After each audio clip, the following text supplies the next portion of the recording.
Hey guys, I'm Conan, and today I would like to talk a bit about my Inktober plans and materials. So let's get to it. First of all, this is the sketchbook I will be using for Inktober. It's a Hanemühle traveler sketchbook, but I stuck some tiger paper to the cover so it looks cute. And as you can see, the sketchbook doesn't have that many pages, so I'm actually planning to fill it this Inktober. If you open it, you can see my prompt list. Not really. These are the official Inktober prompts by Jake Parker, and this is my third Inktober. But this is the first year I will be actually using a prompt list. So yeah, now let's get into the materials. First of all, to sketch, I will be using this Uni Kuretoga mechanical pencil in 0.5, and I will be putting those Uni Nano Dia color leads in red in there, because I just really like sketching in red because graphite is boring and it smudges, so I'm not a really big fan of that. Next, let's get to the real good stuff, the inks. First of all, I have this Kuretake number 13 brush pen. It's a sable hair brush pen, so I don't know if you can see, but it has the real bristles. But you can, it's basically a fountain pen, and I used Rora and Klinger ink in there.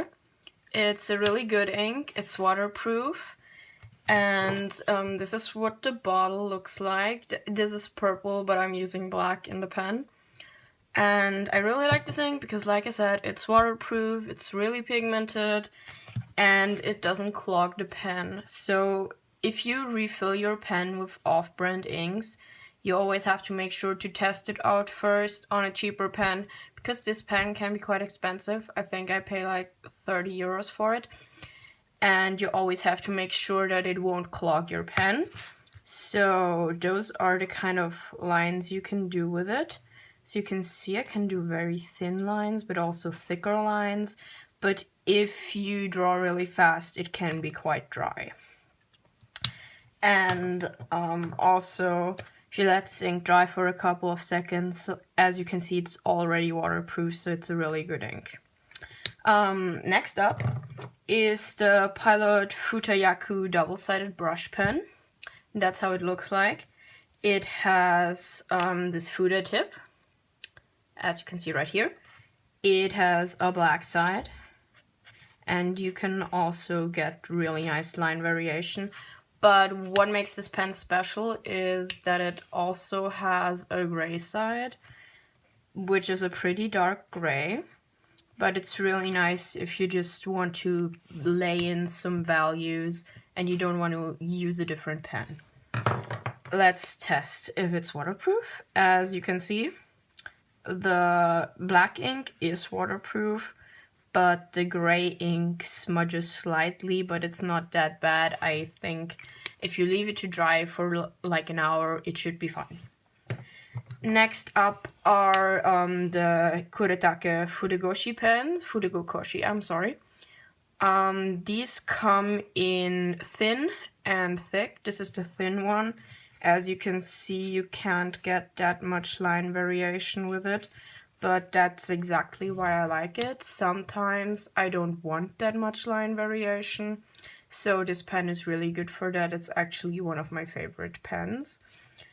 And it also comes in the soft version, which is very similar to the Pilot Futayaku brush pen. But these pens aren't really waterproof, as you can see. It looks like the thin one has some dye ink in there, and I'm not sure about the thick one. Most of the time you can tell if the ink turns bluish when you put water on it. it's a dye ink, and if it turns the brownish, it's a pigment ink. Next up are the Tombow Fudonosuke pens. I also have these in the soft variation. This is a bit dry because I've been using this pen for a while. And the hard version, which they are pretty similar. They're actually for calligraphy writing, but they are really good for drawing if you want to use water, if you want to use markers, because those are waterproof. Let's test it out so you don't have to just believe me. As you can see, they barely smudge. I've also used the soft one for watercolor paintings before, so it's really waterproof, believe me. Then next up, can you still see? Yeah, the Zebra Fude brush pen. It has a sable brush end, which with a dye ink, it already looks blue, so I'm pretty sure it's a dye ink. And a Fude end,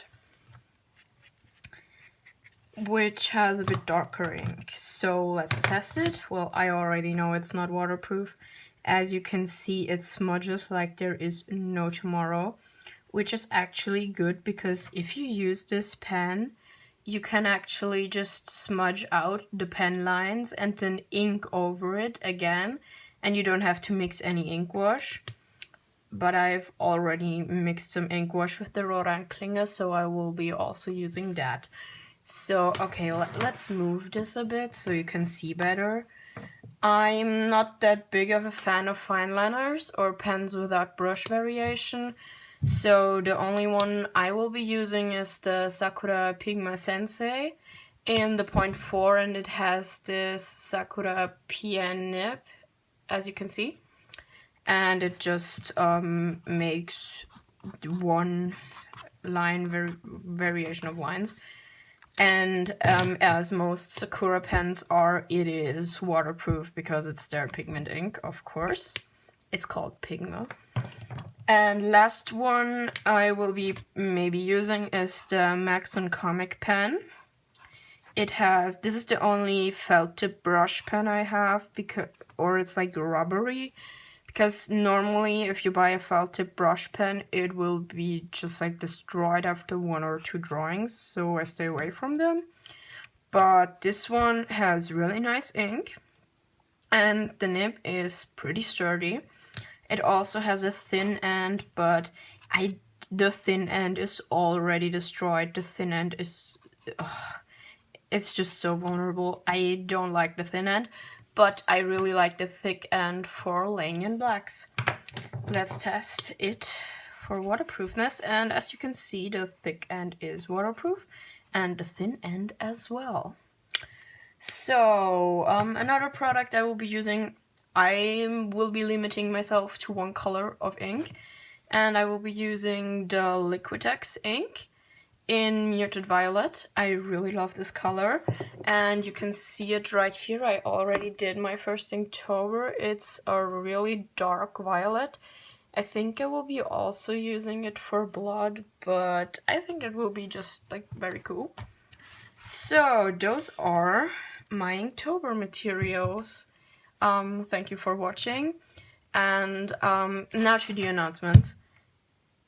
Fuck that. I hope you liked the video. If you liked it, maybe subscribe. I don't know, I'm not your boss. And I will try to do a Inktober breakdown every week of all the drawings I did during that week, with time lapses and maybe just talking about what materials or techniques I used. So maybe check back for that if you want to see more of my art. Thanks!